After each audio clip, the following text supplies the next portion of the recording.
Hey, this is Mike Robbins. Thanks so much for joining me for this episode of the podcast. Hope you're doing well, you, your family, your team, everyone around you. I want to talk today about messiness, that it's okay to be messy, embracing the messiness. I had an experience a couple weeks ago. I went to a retreat, and the focus of this retreat was on authenticity and just, getting real, being real, getting to the heart of kind of what we're feeling, what's going on. And really, um, over the course of the day, I was encouraged to really just be messy and get into my emotions. And what I tapped into was a lot of pain and a lot of grief and a lot of sadness. And it's not that I've, never experienced these things before. It's not that I don't think about these things or talk about them or feel them. But there was something about really just letting myself be messy and even be witnessed in the messiness. As scary as it was, as vulnerable as it was so liberating. And I noticed that on the other side of really allowing myself to be in that messiness emotionally and feel some sadness and some pain and some grief in a deeper way than I maybe have ever felt it before, that not only did I feel so liberated, but I got in touch with love and joy and excitement and hope and possibility that had been kind of dormant for me. And I've talked about this before here on the show, and we know this from, lots of research and study and just personal experience with emotions. We can't selectively mute our emotions. So if we say, I'm not going to feel sad, I'm not going to feel angry, I'm not going to feel scared, I'm not going to feel, you know, jealousy and rage and shame and all these things that aren't enjoyable to feel, what that ends up doing is muting our emotions on the other side, joy and love and gratitude and excitement and hopefulness. So, and look, as I'm recording this, I know it's a pretty intense and kind of heavy time in the country and the world. And I know a lot of people in my life that are going through a lot of things. I know there's a lot of disruption and uncertainty in the way that we work and the way that we live. So a lot of things are happening for people these days. And that's been true, by the way, for, forever, but also especially the last 5 or 6 years. It's been a pretty intense time. But I think there's this notion that I know that I have sometimes. I was really talking about this at my retreat. Like, is it okay? Is it okay for me to be messy? Like, I feel like I notice, again, not that I wasn't aware of it, but how much of my life, just living my life and doing what I do, that I find myself performing more than I'd like to admit, as opposed to just being, as opposed to showing up. Now, look, in life and the way that we operate these days, there is a lot of performing that it seems like we're supposed to do, whether it's on, social media or, whether it's in meetings, whether it's, with our family, with people close to us. And as much as I think most of us, myself included, given the nature of my work and you watching or listening to this episode, know the importance of authenticity, it can be quite vulnerable to really lean into the messy truth of life when we're working on a project, when we're trying to figure something out, when we're going through something personally, when we're just navigating life and relationships and parenting and leadership and money and health and all the things, right? So I think it's important to remember, though, that messy is not the same as broken. I think we equate messiness sometimes with failure or weakness or something being wrong with us. Now, look, the reality is failure is not the opposite of success, it's part of success. And messiness is sometimes just part of, we talk about the messy middle of something. When we're in the midst of something, it can be messy, it can be uncomfortable. When we're learning something, when we're growing, when things are changing, it's not always going to be pretty and nice and all packaged up, right? We're under pressure in a lot of ways in our society these days to be polished, to have it together, to say the right thing, to have the right, soundbite, to have the right quote idea. We're running things through, our favorite large language model, whether it's ChatGPT or Claude or, any of them, right? You're putting it through to like make this sound better. clean up this email, make this presentation more polished. And again, not that we don't want to put forth a good work product or not that we don't want to present ourselves well, but sometimes this pressure to be so polished actually disconnects us from what's true. And messiness is often a sign that we're engaged, that we care, that it matters, right? That we love something or someone, that something is meaningful. Like we don't, I mean, think of our most important relationships. Again, I don't want to hurt or upset Michelle or Samantha or Rosie. They're the most important people in my life. But like in families, in marriages, in relationship, in parenting, especially parenting teenagers and young adults, Samantha just turned 20 and Rosie's 17. Like there's going to be some messiness. That's part of it. And that doesn't, again, mean something's wrong, something's bad, something's broken. When we can really embrace the messiness, that's often evidence of courage, of not incompetence, not brokenness, not weakness. And now there's a difference, by the way, between being messy and being careless, right? When we embrace the messiness, it doesn't mean we abandon our responsibility or accountability. Again, when I think about being at this retreat a couple weeks ago, I was in a container that the point of that was for us to really get in touch with our emotions, really kind of go there, which I was grateful for. I mean, again, if I'm talking to my therapist or I'm in a conversation with a friend, that's different than if I'm talking to a client or I'm giving a presentation, right? I mean, we have to be mindful of the environment that we're in. When we have conversations at work or we're in leadership positions versus when we're at home or we're talking to our spouse or our children, or again, like if our kids are 3 and 5 versus, 23 and 25, there's different conversations. So again, we can be aware and conscious when I'm, on the train or out in public. It's different than when I'm in the privacy of my own home. Again, I think we understand that, but I think sometimes we equate messiness with carelessness or, just being irresponsible. And we tend to judge our own mess way more harshly than others. Just think about this in a practical way. Have you ever gone over to someone's house and they're like, "Oh my gosh, I'm so sorry. It's so messy." It's like, or, and you're like, "It's not that messy." I mean, sometimes it might be, but do you know what I mean? Like, oftentimes people are apologizing for things and thinking that their like actual practical mess is way more of a thing than it really is. When I was at this retreat a couple weeks ago, and I found myself again in a really vulnerable, emotional, like I was just, I, I was crying a lot. There was a lot coming up for me, which again felt liberating, but I noticed there was a level of not self-conscious, maybe there was some self-consciousness, but just like even at one point, I looked at the woman who was facilitating the retreat and I said, "Is this okay? Like, is this okay?" And I mean, it was almost like I felt like a little kid sort of asking for permission, but I noticed I was like, and she was like, "Yes, it's okay for us to be messy together. Like, life is messy. This is how we grow. This is how we heal. This is how we change." And so I think sometimes, again, like we judge ourselves way more harshly than we judge others. And that double standard often creates shame and exhaustion for us. Like we give other people permission to be human, but we don't often give ourselves that same permission. And so what if we gave ourselves more permission to be unfinished, to be messy, to just say, "I don't know, I'm working on it. This is still evolving. This is what I got." I mean, look, I love having the right answer. I love having things figured out. I love when I've got it all sorted and I can come back and say, "Here's what I've learned and here's why." And I can apologize for this thing because now I've figured it out. But like, I don't know about you, but there's a lot happening right now in life that I don't understand. I was at an event last night, this fundraising event in San Francisco that was super inspiring. And I saw a friend, mentor of mine, and I love this man, Joel. He just asked me this great question. He's like, what are you seeing? What are you hearing? What's true right now as you're out in the world?" And I looked at him and I said, "I don't know, man. I think collectively it seems like most people don't know what the heck's going on." And we were kind of laughing about it, but like we're in a pretty messy time right now where there's some serious stuff happening, some challenging things happening, a lot of uncertainty, a lot of disruption, a lot of like, I don't know what this means. I don't know where this is going. I don't know how to navigate this myself. Or sometimes people look to me to like answers or insights or wisdom or, and I'm doing the best I can. But sometimes I'm just like, I don't know. I'm trying to figure this out as best as I can, just like everybody else.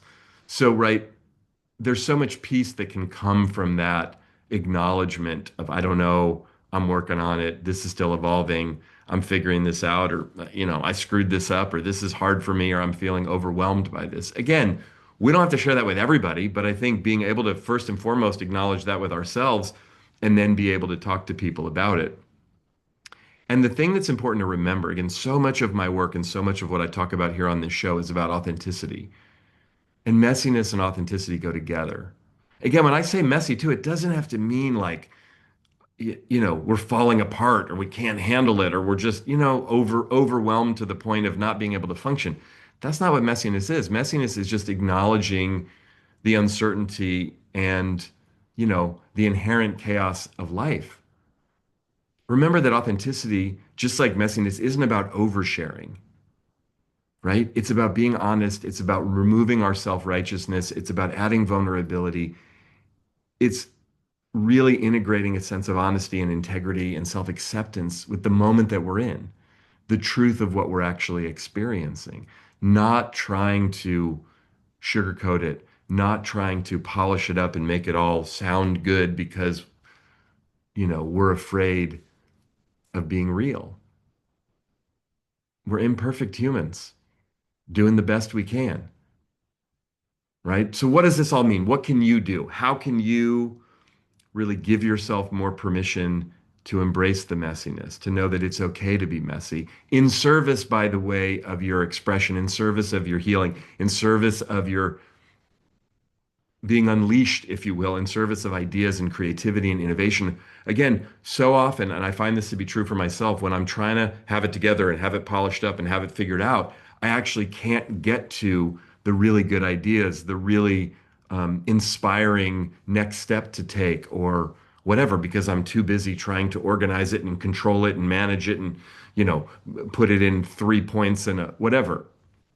And there are times in life when that is necessary and essential for us, given the nature of what we do and the roles that we play. But if we're really going to be authentically expressed, if we're really going to connect with other human beings in a vulnerable and genuine way, if we're really going to dig deep within ourselves, be creative, come up with the ideas that inspire us, solve the real problems that we're facing, it's important for us to embrace messiness. So, what can you do? Here are some things that we can do. Number one, name your mess, privately or out loud. You don't have to broadcast it to the world. You don't have to share it on social media. I mean, you can, but just ask yourself, where am I feeling messy right now? Or what's, again, journal it, meditate on it, speak it to a friend, to a coach, to a mentor, to a counselor, to a therapist, to someone, find those places and spaces and relationships where you really can take the mask off and just you know, lower the waterline on the iceberg. Naming it often softens it. And again, we think our mess is so messy, I can't possibly share this with anyone else. But oftentimes, in so doing, not only can people relate, but we create more connection, more intimacy. This isn't about trauma sharing. This isn't about sort of hyperbole. This isn't about doing it performatively. And look, we have to be mindful of that, especially in today's world, because that definitely happens and we can all do it. I've definitely done it myself. But really to name it to and own it. The second thing we can do is release the need to clean it up for others. So we're often editing. And again, I get it. Like I literally write and edit things all the time. That's part of what I do for work, for a living. Um, but we don't have to edit all the time. Again, we don't have to share with everybody. We don't have to share with anybody. But if we do, if we're willing to talk to another human about what's really going on for us, see if we can resist the impulse, the obsession with editing it. Now, again, I'm not saying don't be mindful of who we're talking to and what we're saying and the context. This isn't, again, about stream of consciousness, just sort of emotionally vomiting on people. But you know what I mean? Like, you don't have to have it all put together. You don't have to have it all figured out. And finding people and places and spaces where you can enter into conversations where, like, I don't know what the hell's going on. I'm feeling this, I'm thinking this, I'm worried about that, this is scaring me, this is coming up for me, I'm struggling with this, whatever, so that you can tell the truth about it, right? What's the great saying? The truth will set you free. And what did Gloria Steinem say? But first, it might piss you off. So, really getting in touch with what's real for us, being able to share it, not feeling like we have to edit it. Third thing we can do is practice self compassion instead of self fixing or self correcting. My friend Robert Holden likes to say there's no amount of self improvement that can make up for a lack of self acceptance. So we're often improving ourselves, fixing ourselves, doing this. I got to do this. I got to enhance, change, adjust, pivot, optimize, up level. Great. But can we have more compassion? We're constantly trying to solve and optimize. What if we could offer ourselves more understanding, more compassion, more empathy? Right? Self compassion is about understanding that we're human beings doing the best we can, bringing that sense of kindness, that sense of empathy to ourselves, like we do to others often when they're struggling. Think about people that you know, people that you love, people that you care about. When they come to you with a challenge, when they're struggling, you're not critical of them, like, what's wrong with you? Why are you struggling with this? No, you're often empathetic, compassionate because you know it took courage for them to come to you. And you can often relate maybe to the specific struggle or just struggling in general. Can we bring that to ourselves? A fourth thing we can do, again, it's related to the second thing about releasing the need to clean it up for others, but very deliberately and intentionally having conversations, even if it's just one conversation with someone that you trust and you feel safe with, where you can really share where you're feeling unsure, where you're struggling, where you're in the middle of something. Sometimes I have people in my life who have shared with me that they like to talk about things once they've figured it out, which I can relate to. But sometimes it's helpful to be in the middle of it, the messy middle of it, and take it to someone who you trust. Take it to someone who you know cares about you, and you can say, I don't know what to do with this, but can I just talk it through? Can I be messy with you? And then, fifthly, see if you can replace judgment with curiosity, which is easier said than done. But if you catch yourself thinking like, I should have figured this out by now, or why am I struggling with this, or what's wrong with me, or here I am again, or some version of that, right? That's that shame spiral that we can get into. But if we can pivot to, what am I learning? What's new here? Isn't this interesting? What would be a different way to approach this, right? I did an episode a while back after I heard something that Mel Robbins said that really inspired me. Like, what if it all works out? What if it goes great? Right? I mean, that's a different way to be curious about this. What's here that I haven't seen before? What good might be baked into this challenge? Just being curious and not from an accusatory, like, why do I always get stuck in this place? Or why am I doing, but like more open-ended, like, hmm, how might I be able to relate to this thing differently? What's the value of embracing the messiness? I don't know, but replacing judgment with curiosity, super important. So those five things: name our mess privately or out loud, release the need, secondly, to edit and clean it up for others. We don't have to do that. Practice self-compassion more so than self-fixing or self-correcting. Intentionally have at least one conversation or seek out people that we can be messy with and that we feel safe to do that, who can support us, and replace our judgment with curiosity. Remember, messy doesn't mean we're failing. Messy doesn't mean there's something wrong with us. Messy doesn't mean we're bad. It means we're alive. It means we're engaged. It means we're growing. It means we care. It means we're human. So it's okay to be messy. And in fact, the more you and I can embrace the mess, the more we can encourage the people around us to embrace the mess. Not only can we get through whatever the mess is more effectively if we're real about it, right? What's the saying? If you're going through hell, keep going. We often get stuck. We often try to protect ourselves or we try to control it. But if we can embrace the mess, remember that it's okay, there's a lot of gold in there. There's a lot of ideas. There's a lot of healing. There's a lot of freedom. There's a lot of liberation. There's a lot of innovation. There's so much beauty and power in the mess if we give ourselves permission to be messy and know that it's okay. Thanks for watching. Thanks for listening. As always, I appreciate it.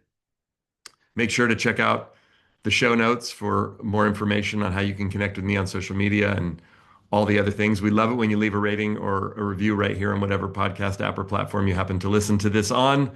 Or if you're watching this on YouTube, feel free to subscribe and share it with others. And, you know, until next time, keep bringing your whole self to work and to life and embracing all that mess. And remember, we're all in this thing together.